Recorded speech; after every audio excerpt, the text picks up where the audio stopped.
Otra cosa importante para evaluar en el adulto mayor es su perfil de lípidos. Como hemos visto, los adultos mayores normalmente tienden a presentar alteraciones vasculares y que esto los pone en riesgo de presentar anomalías, ¿verdad? De elevar su riesgo de mortalidad cardíaca. Es por eso que es tan importante que nosotros evaluemos esto. Principalmente diríamos que el perfil de lípidos es algo fundamental en la evaluación cotidiana del adulto mayor. Hay que pedirlo con regularidad, al menos unas 2 veces por año. El perfil de lípidos nos arroja valores de triglicéridos y todos los tipos de colesteroles. Sabemos que los valores normales de colesterol total son de menos de 200. Hay un detalle muy importante y es que anteriormente había esta idea de que el colesterol entre más bajo mejor, pero hemos visto que actualmente esto no es del todo cierto, ya que el colesterol demasiado bajo también representa un factor de riesgo, de desnutrición en este caso. Eh, Ahora, también hay que decir que el colesterol total no es una medición definitoria del estado lipídico del paciente, porque, bueno, a diferencia del colesterol total, tenemos los valores de colesterol HDL y LDL. Sabemos que el colesterol se compone de dos tipos, ¿verdad? De estos dos, perdón, y tres, contando el VLDL. Ahora, hay una diferencia muy significativa entre el HDL y el LDL, y es la benevolencia de estos. Ustedes habrán escuchado en otras circunstancias, en otras clases tal vez, que existe colesterol de alta densidad y colesterol de baja densidad, que nosotros comúnmente, tal vez de mala manera, les llamamos colesterol bueno y colesterol malo, donde se le dice colesterol malo al colesterol LDL, dado que en sí el LDL y el HDL hace referencia a las lipoproteínas, no al colesterol. Son las lipoproteínas que transportan el colesterol, pero la ruta metabólica de las LDL es llevar el colesterol de la síntesis hepática hasta el depósito en arterias para la formación de placa de ateroma. Así que cuando nosotros vemos niveles de colesterol LDL elevados, esto hace referencia a que es colesterol que está viajando directamente a las arterias para ser depositado y formar placa de ateroma. Mientras que el colesterol HDL tiene la ruta inversa, llevar el colesterol de las arterias al hígado para ser eliminado posteriormente por las vías de eliminación de este mismo. Cuando vemos nosotros valores de HDL, estamos viendo el colesterol que está a punto de ser eliminado. Por eso una persona podría tener niveles de colesterol normales, pero podría tener un HDL muy bajo y un LDL muy alto. Y entonces, a pesar de tener niveles de colesterol normales, la persona tiene aún mucho riesgo cardiovascular, tal vez más que el que tenga ligeramente elevados los valores de colesterol total. Precisamente por eso hay que tener cuidado, porque no necesariamente tener colesterol normal ya dice que estás totalmente sano. Hay que evaluarlos más especialmente. Puede existir el caso de una persona que tenga colesterol total ligeramente alto, pero con valores de HDL pues superiores y valores de LDL dentro del límite, y eso no necesariamente está mal. De hecho, podría ser un factor protector para la persona. Cuando nosotros evaluamos esto de los niveles de lípidos, debemos poner siempre énfasis en eso. De estos lípidos que estoy evaluando, cómo están subdivididos en HDL y LDL, y no solo quedarme con la evaluación del colesterol total, que es lo común que hacemos. Bien, en el caso de los triglicéridos, una pregunta, ¿qué son los triglicéridos? ¿Quién me dice?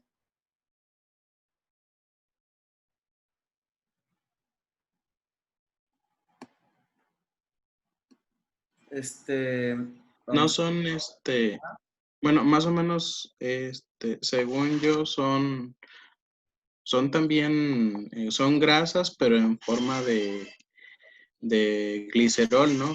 Son tres en este caso. Es una molécula formada por tres gliceroles, algo así. más o menos por ahí va. Podríamos decir que los triglicéridos son la forma en la que nuestro cuerpo almacena el excedente de tejido adiposo, de grasa. Básicamente es la forma en la que nuestro cuerpo almacena la grasa.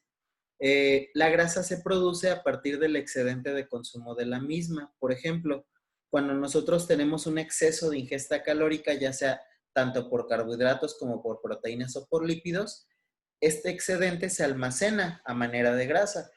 Precisamente por eso diríamos que no importa si comes más carbohidratos y quitas la grasa de la dieta, no importa si le pones mucha proteína y quitas la grasa y demás, puedes de todas formas elevar tus niveles de triglicéridos. De hecho, esta es la causa que explica por qué muchos deportistas que ingieren suplementos nutricionales, a pesar de que son deportistas e ingieren suplementos, tienen triglicéridos altos. Es porque podría ser que no estén necesitando el suplemento que están tomando y ese excedente de energía les elevó los triglicéridos. Hay que tener cuidado con ese detalle. En el caso de los triglicéridos, estos pueden subirse tanto por el excesivo consumo de carbohidratos como el excesivo consumo de lípidos o de proteínas y más que nada, aunados pues a un bajo gasto energético. Cuando una persona tiene los triglicéridos altos, hay que suponer que está comiendo de más, está comiendo más calorías de las que debería o al menos está comiendo más de alguno de los nutrientes que debería. ¿Bien hasta ahí? Mucha gente cuando presenta niveles de triglicéridos altos tiene la idea de que la terapia correcta para bajar los triglicéridos es dejar de comer grasas, pero vemos que no necesariamente esto es cierto, porque los triglicéridos bien podrían ser solamente por un excedente de carbohidratos, sino de grasas, o de proteínas, sino de grasas. De antemano hemos dicho siempre que las grasas no son necesariamente malas, de hecho, lo malo es el uso que les damos al final. Nosotros debemos llegar a un punto en el cual la ingesta de grasas sea sana, sea adecuada, igual de carbohidratos y de lípidos, porque si no vas a elevar el depósito de estos. Ahora, como mencionaba Lalo, los triglicéridos representan la forma en la que almacenamos la grasa. La almacenamos a manera de 3 ácidos grasos unidos por un glicerol. Esos son los triglicéridos. Un glicerol que está uniendo 3 ácidos grasos. Nosotros los almacenamos de esa forma porque es la forma más eficiente de tu cuerpo de almacenar energía. Entonces, cuando tienes triglicéridos altos, involucra que estás comiendo más calorías de las que estás gastando, ¿sale? Hasta ahí. Entonces, de antemano también diríamos, terapia para bajar los triglicéridos, bájala las calorías y aumenta el ejercicio. Terapia para el colesterol, hay muchas optativas. Primero que nada, tienes los vasodilatadores y ácidos grasos esenciales, como el omega 3, por ejemplo. Tenemos también la baja de ingesta calórica y además bajar la cantidad de alimentos ricos en colesterol que estás ingiriendo. De hecho, esta es una de las razones de por qué siempre te dice el nutriólogo, consume claras de huevo, pero no el huevo completo, porque el huevo completo contiene mucho colesterol y las claras se supone que tienen una cantidad más baja. Por ahí he visto yo el caso de algunas personas que mencionan, no, es que yo como muchos huevos al día, todos los días, y hago ejercicio y aún así no me sube el colesterol. Bueno, es precisamente tal vez la actividad física que estás haciendo la que hace que no te suba.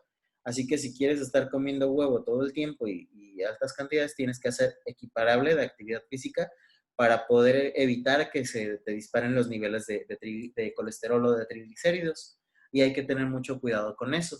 Ahora, si eres un simple mortal que no hace mucha actividad física, bueno, la recomendación es entonces que mantengas una ingesta calórica baja y principalmente que consumas pocos alimentos con altos niveles de colesterol. ¿Preguntas hasta ahí? No, profe. Muy bien, seguimos. Otra cosa que nosotros debemos evaluarle al adulto mayor cotidianamente es la glucemia.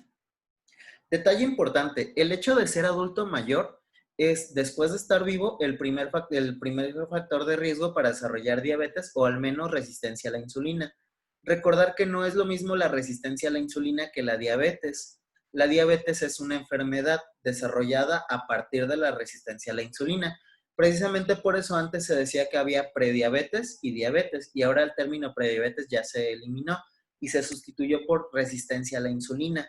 Tú podrías ser resistente a la insulina, pero no ser diabético. Y podrías ser resistente a la insulina por varias cosas. Primero que nada, estrés oxidativo, por situaciones traumáticas, por ejemplo, no sé, te accidentas y bueno, el estrés oxidativo en tu cuerpo te lleva a ser resistente a la insulina por un momento, pero es pasajera También es cierto, profe, que se da a causa de algún cáncer presente, la resistencia a la insulina. Sí, precisamente el cáncer que produce un estrés oxidativo muy alto puede llevarte a ser resistente a la insulina y a la postre ser diabético también, y hay que tener mucho cuidado con eso.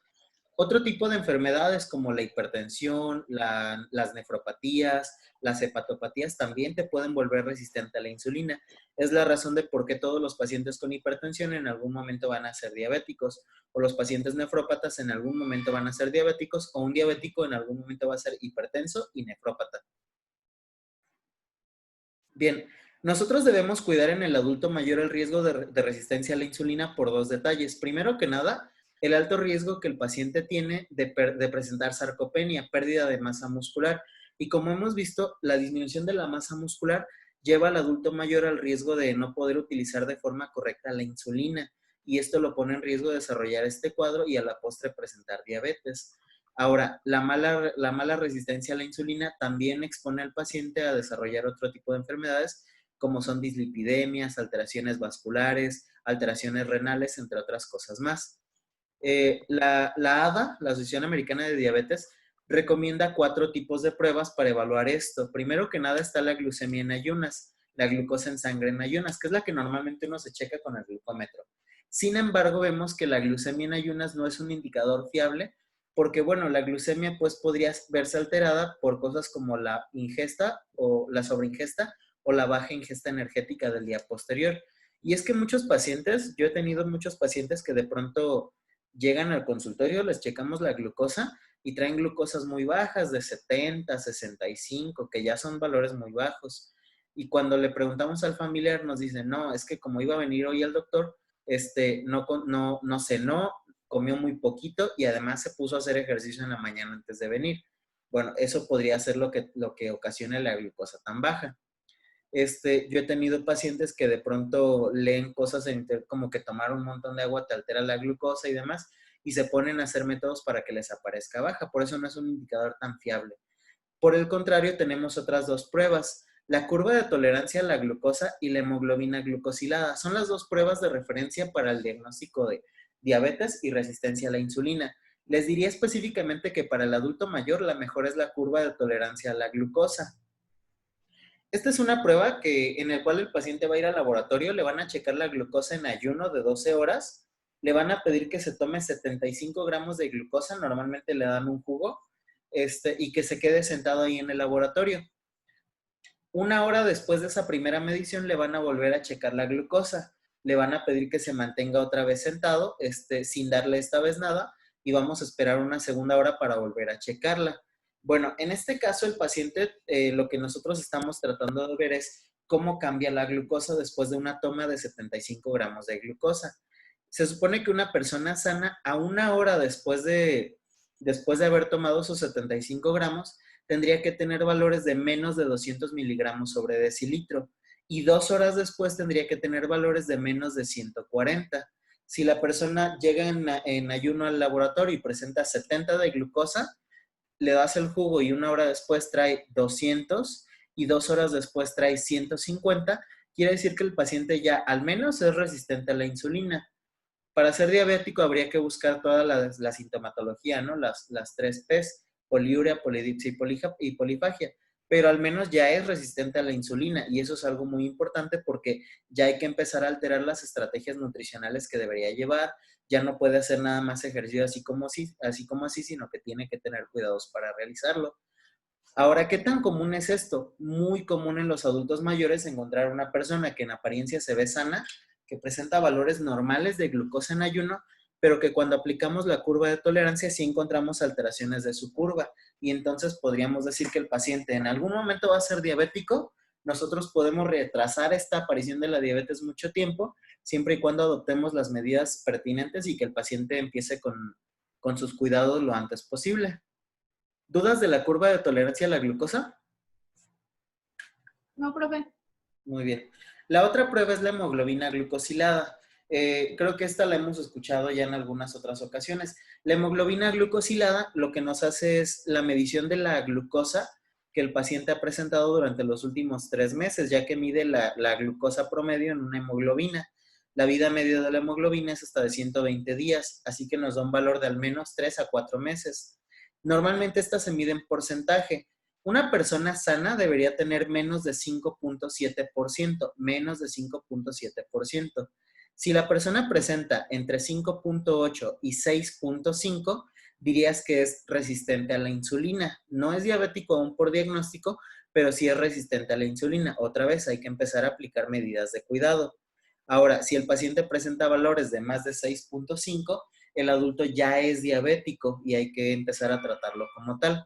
Eh, un detalle importante es que en una ocasión me preguntaban, oye, ¿qué pasa con un adulto que es resistente a la insulina?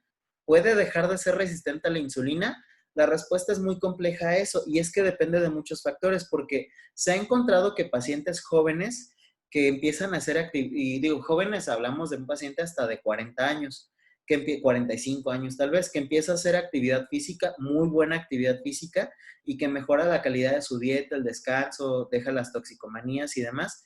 Parecería ser que a los 2, 3 años de hacer un cambio de vida radical, sí parece disminuir su resistencia a la insulina y parece mejorar bastante.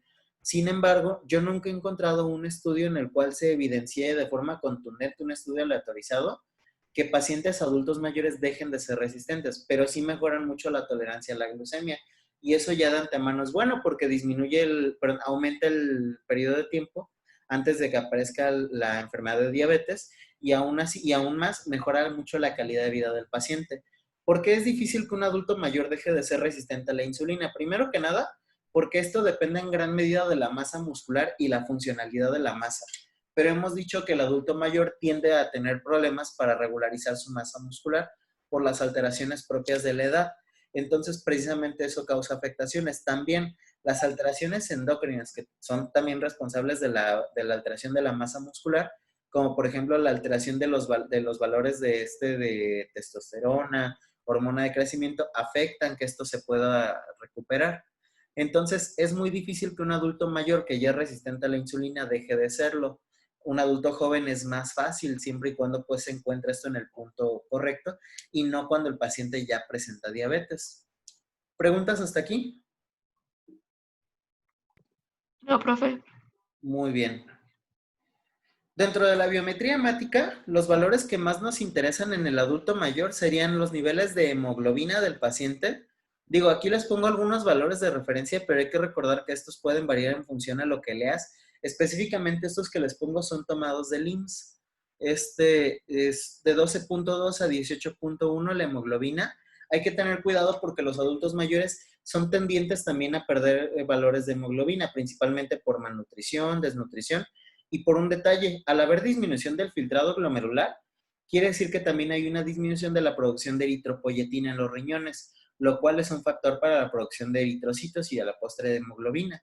Si hay disminución del filtrado glomerular, hay disminución de la eritropoyetina y entonces el paciente va a ser susceptible a perder valores de hemoglobina, lo cual lo lleva a desarrollar este anemia. Y es algo muy peligroso porque puede hacer que el paciente pierda pues vitalidad y de hecho enferme más fácilmente. Otros detalles que nos interesan, como vimos anteriormente, serían los leucocitos y los linfocitos, principalmente porque son medidores directos del estado inmunológico del paciente y también nos sirven para poder diagnosticar el riesgo de desnutrición en el mismo adulto mayor. ¿Hasta aquí alguna pregunta? No, profe. Muy bien. Por último, no último del tema, pero último del día de hoy, tenemos el perfil hepático, donde nosotros observamos que los valores más bien donde nosotros mencionaríamos que los valores más importantes a evaluar serían las transaminasas como la TGP, la TGO, la TGG, y la albúmina también, y las bilirrubinas, tanto la total como la directa y la indirecta, dado que estas lo que nos van a ayudar a evaluar es que el adulto mayor esté presentando tanto insuficiencia hepática como inflamación propiamente. Muchos pacientes que acostumbran consumir productos herboláricos, naturistas, Herbalife, llegan a tener elevación de las transaminasas. Muchos pacientes con un excesivo o más bien un mal control de la suplementación, principalmente de suplementos poliméricos, también llegan a tener elevación de las transaminasas. Precisamente esto nos indica que el paciente no está pudiendo metabolizar de forma correcta y está teniendo alteraciones del funcionamiento hepático. En el caso de las bilirrubinas, nos podrían medir específicamente el estrés oxidativo y la producción de especies reactivas también del propio paciente. Una pregunta, ¿por qué a un paciente se le sube la bilirrubina? Y no me vayan a decir que porque lo mira y no me mira. ¿Cómo, profe? ¿Por qué a un paciente se le sube la bilirrubina? La bilirrubina. Ahí está complicado. Díganme lo que se les ocurre. ¿Por qué se le sube? ¿Por exceso de grasas? Exceso de grasas podría ser. ¿Qué más?